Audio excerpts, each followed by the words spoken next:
Amundi sort un tout nouvel ETF éligible pour PEA, c'est le MSCI World. Tu verras qu'il est assez spécial puisqu'il va doubler la performance du MSCI World chaque jour. Jeune investisseur, j'espère que tu vas bien. On se retrouve pour une nouvelle vidéo où je vais t'expliquer si cet ETF de chez Amundi par rapport au MSCI World, justement qu'on va appeler à effet de levier, est-ce que c'est à mettre dans une stratégie en bourse dans un PEA? Est-ce qu'il faut s'empresser de l'acheter? Est-ce que c'est rentable? Et bien justement, on va analyser tout ça ensemble. Amundi, donc comme je te l'ai dit, a lancé en octobre, le 9 octobre pour être précis, un nouvel ETF qui est assez spécial. Il est à réplication synthétique et il a un effet de levier double quotidien sur le MSCI World. Cet ETF là, alors situé sur Boursobank, Fortuneo, Bourse Direct, etc., il devrait pas tarder à arriver sur les différents courtiers, sachant que c'est Amundi.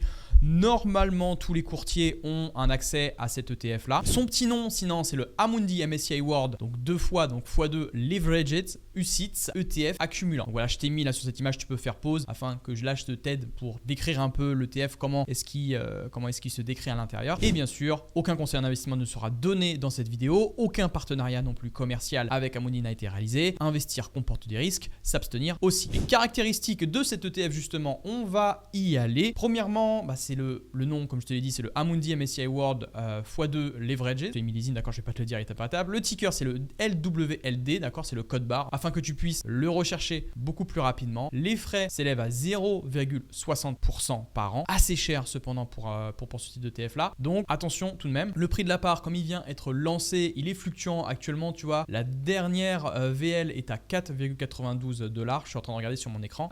Donc là, je dis 5 € aux alentours, d'accord. Les dividendes sont capitalisants, d'accord, réinvestis. La réplication synthétique, bien entendu, et c'est éligible PEA. Alors, comment marche l'ETF MSCI World x2? Il faut savoir que cet ETF double la performance du MSCI World chaque jour, mais pas sur l'année entière. Et là, il va y avoir aussi un piège, donc reste bien jusqu'au bout, jeune investisseur. En tout cas, dis-moi en commentaire si tu as déjà entendu parler de cet ETF-là, si tu souhaites investir dessus, ça m'intéresserait énormément. D'ailleurs, pour te montrer un petit peu l'impact des ETF à effet de levier, c'est plutôt criant de performance. Tu vois que là, j'ai pris le Amundi Nasdaq 100 Daily deux fois. Je l'ai comparé, tu vois, à un ETF, un ETF PEA Nasdaq 100 qui est non à effet de levier, qui n'est pas à effet de levier. Et là, tu peux voir que la performance, par contre, est stratosphérique. Par exemple, depuis mai 2014, on a, tu vois, une différence de performance. Tu vois que si on s'arrête, tu vois, au 7 octobre 2025. Alors là, je prends le Nasdaq, d'accord, c'est pas le MSCI World, mais c'est pour te montrer la différence de performance qu'on peut avoir avec un ETF à effet de levier et un ETF sans effet de levier. Tu vois que là, par exemple, le 10 octobre, on a réalisé une performance de plus 2447% sur le Nasdaq Daily deux fois, et sur le Amundi PEA Nasdaq 100, on est à plus 739%. Donc tu vois que les performances sont stratosphériques. Cependant, tu vois aussi que les baisses sont énormes. Tu vois que là, ici, depuis 2021 jusqu'à 2023, on a subi une forte baisse ici, une forte érosion du capital. Contrairement, tu vois, à ce qu'on peut voir sur le Nasdaq PEA sans effet de levier, on voit que c'est beaucoup plus plat. Et justement, ça, on va y revenir dans cette vidéo. Est-ce qu'il faut le choisir? Est-ce qu'il ne faut pas? Justement, je vais t'en dire davantage sur ce type d'ETF. Donc reste bien jusqu'au bout. Pense à t'abonner également et à laisser ton plus beau pouce vert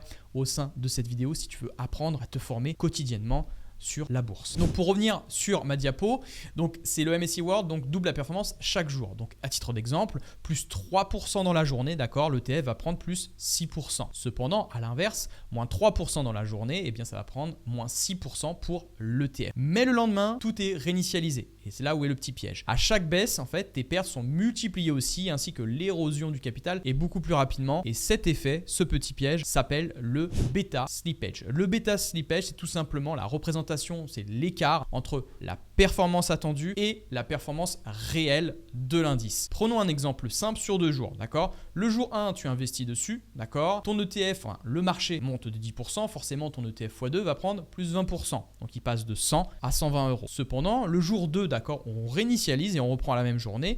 Le marché baisse de moins 9,09%, ce qui ramène l'indice à 100 €. Ton ETF baisse donc de moins 18,18%. Donc en fait, il passe de 120 à 98,18 et pas 100. C'est là qu'en fin de compte, les baisses peuvent éroder de manière beaucoup plus progressive le capital. Je t'ai mis ici, tu peux faire pause si tu veux pour te montrer un marché qui monte et qui descend et tu vois qu'en fin de compte, sur les périodes de forte volatilité, eh bien, on a les ETF x2 ont de plus fortes variations et on voit vraiment que c'est défavorable. Tu vois, malgré un indice revenu à son point de départ, eh bien, l'ETF x2 perd 1,82% à cause du bêta slippage. Alors, c'est des calculs mathématiques, d'accord? On va pas aller dans les détails, je te laisse regarder sur internet si tu le souhaites, mais voilà, ça vient éroder, pense tout simplement que le bêta slippage, ça vient éroder ton capital beaucoup plus rapidement lorsque ça baisse. C'est beaucoup plus dur de remonter. Donc comme je te l'ai dit, tu vois juste ici sur les 4 petits encarts, en marché haussier, un ETF x2 surperforme légèrement le double de l'indice de référence. Cependant, en marché baissier, on a une érosion du capital qui est amplifiée par le calcul mathématique, par le bêta slippage. Cependant, sur une longue durée, 5 ans et plus, le rendement d'un ETF x2 est rarement égal à 2 fois celui de l'indice. Parce que voilà, il va y avoir aussi des frais à prendre en compte. Tu vois, les frais par an, 0,6% par an, c'est énorme. Il y a aussi, comme je t'ai dit, l'effet du bêta slippage. Enfin, il y a plein de trucs aussi qui viennent rentrer en compte. Donc voilà, c'est pas forcément le plus optimal. Et les marchés en dents de scie, tu l'as compris, quand c'est volatile, c'est pas forcément ce qu'il y a de plus intéressant pour un ETF x2. Enfin, c'est pas en tout cas son point fort. Alors, pourquoi est-ce que le bêta slippage arrive? Pourquoi est-ce que ça marche comme ça? Et parce que le levier en fait s'applique sur la valeur du jour précédent et non sur la valeur initiale. Autrement dit, les petits allers-retours du marché s'accumulent et grignotent la performance. Donc, je t'ai fait globalement, d'accord, un plan. Quand c'est volatile, un marché volatile, c'est désavantageux pour l'effet de levier, pour cet ETF-là. Le bêta slippage, il est plus fort et les performances à long terme peuvent devenir négatives malgré un marché qui est neutre forcément. Le marché haussier, par contre, lorsque ça monte, en effet, c'est plus avantageux. Le bêta slippage est plus faible et on surperforme si, ça continue de monter, comme je t'ai fait voir d'ailleurs, entre le Nasdaq, levier et sans effet de levier. On va revenir brièvement, d'accord, pourquoi est-ce que c'est intéressant de mettre donc un ETF à effet de levier ou voilà sur un PEA? Parce que le plan d'épargne en action, d'accord, si tu ne connais pas, c'est qu'il y a une exonération d'impôt sur les plus-values après 5 ans de détention, donc hors prélèvements d'accord, sociaux que tu devras toujours à la sortie. Les possibilités de retrait sans clôture après 5 ans, ça aussi, est un plafond de versement limité à 150 000 euros. Bien entendu, les plus-values latentes, d'accord, tes plus-values peuvent dépasser ce plafond. On est bien sur les plafonds de versement et pas sur les plus-values. Donc ça reste super intéressant, voilà, surtout que cet ETF-là peut être intégré sur un PEA, je te le rappelle. Quand utiliser ou éviter un effet de levier? C'est-à-dire quand est-ce que je dois l'utiliser? Est-ce que je dois le mettre dans mon portefeuille maintenant ou demain? Je vais t'expliquer. Pendant les moments opportuns, oui, tu l'auras compris, quand c'est en marché haussier fort, la tendance est claire et persistante, c'est-à-dire que là, très clairement, ça va être utile. Pour des positions court terme avec un suivi quotidien, je trouve, pour ces ETF-là, il faut les suivre un peu plus régulièrement parce que forcément, ça va bouger beaucoup plus. Sauf si tu crois fortement au marché américain au marché américain. Oui, quand je dis marché américain, MSCI World, c'est que c'est créant de vérité puisque le MSCI World est pondéré à plus de 72% sur les US. Également, c'est dans un PEA mature, d'accord? C'est-à-dire que j'aime bien quand on dit PEA mature, mais c'est aussi pour un investisseur qui est mature, c'est-à-dire qui sait ce qu'il fait, qui n'est pas forcément, voilà ce que j'allais dire, où il y a une forte tolérance au risque et qui comprend surtout le mécanisme. Les situations à éviter, alors ça aussi on ne sait pas quand ça monte et quand ça baisse, mais en période de forte volatilité, il faut faire attention lorsque tu sélectionnes ce genre d'ETF. Pour des placements long terme sans gestion active, c'est-à-dire que là, voilà, c'est si tu es sur du long terme, sur 5 à 10 ans, enfin ça va dépendre à quelle période en fait vraiment est-ce que tu veux investir. Moi je dirais sur du placement long terme 10, 20, 30 ans, ça peut être utile si le marché a une belle tendance. Cependant, si on est sur de la gestion active où tu vas vraiment resserrer entre 1 et 3 ans, c'est pas forcément, je trouve, le meilleur placement. Encore bien sûr, comme tu le sais, les situabilités, vu que c'est beaucoup plus volatile et beaucoup plus risqué, fais attention, d'accord, ne place pas tes économies principale sur ce genre d'ETF et surtout l'argent dont tu aurais besoin. Et bien sûr, les situations évitées sans possibilité de surveillance régulière de votre investissement. Là aussi, il faut suivre régulièrement cette position-là, sauf encore une fois si tu as une vision à long terme. Les risques de cet ETF-là, bon, tu l'auras compris, il y a plusieurs risques. L'effet de levier, il faut le voir comme un amplificateur. Quand tout va bien, les gains doublent, mais quand le marché se retourne, les pertes aussi. Ce qu'il faut retenir, c'est très simple. 1, volatilité extrême. 2, double la baisse chaque jour, ou aussi la hausse. Risque de perte massive en cas de crise, c'est-à-dire que tu peux très bien avoir ton ETF Nasdaq, si par exemple sur le basique il perd moins 40, et bah toi tu vas perdre moins 80% de tes économies. Donc c'est très dangereux. Donc c'est pour ça qu'il faut faire attention, tout est doublé.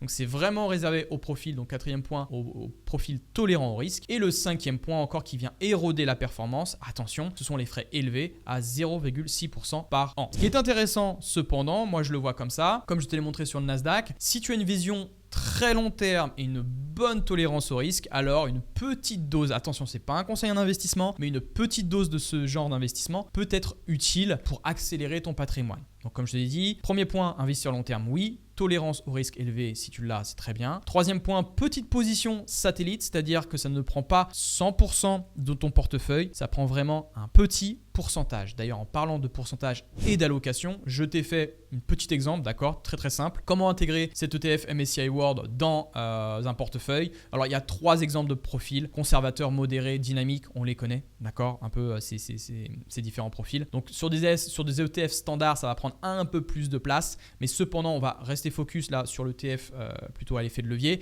Il représente, d'accord, sur un profil conservateur, 5% grand maximum, d'accord, de ton portefeuille, d'accord, ça ne doit pas exploser, d'accord, ça doit vraiment rester minime. Sur un profil modéré, on a maximum, d'accord, 10%, je dis 10% en ETF à effet de levier, et il doit rééquilibrer régulièrement, d'accord, il doit essayer de surveiller un peu, contrairement au profil conservateur, on va plutôt privilégier la sécurité, mettre plus d'ETF standard, un peu plus d'obligations, des fonds monétaires, bref, aussi des ETF MSCI World x2, enfin, voilà. On a aussi profil modéré, comme je t'ai dit, 10%, et ensuite pour finir, le profil dynamique, où là on peut partir, d'accord, si tu sais ce que tu fais, encore une fois, si tu es OK avec le risque et si tu as vraiment un horizon de temps long terme, eh bien on va aller sur 15 à 20% en ETF à effet de levier. Cependant, voilà, ça reste que très risqué puisque ça demande un suivi peut-être un peu plus actif. Tout va dépendre de ton seuil d'aversion au risque, jeune investisseur. Mais voilà, enfin en tout cas le profil dynamique qui vient s'équilibrer entre ETF standard, action stock picking, c'est ce qu'on fait avec la méthode Sequoia, avec l'accompagnement de Sequoia. L'ETF MSCI World ensuite x2 représente 15 à 20%, d'accord. Moi j'utilise personnellement pas d'ETF MSCI World leverage, je n'investirai pas dessus personnellement, c'est risqué. On a aussi de très belles choses qui se font actuellement, pas besoin de rajouter du risque. Cependant, attention, je ne suis pas fermé à l'idée, mais il faut bien comprendre les risques et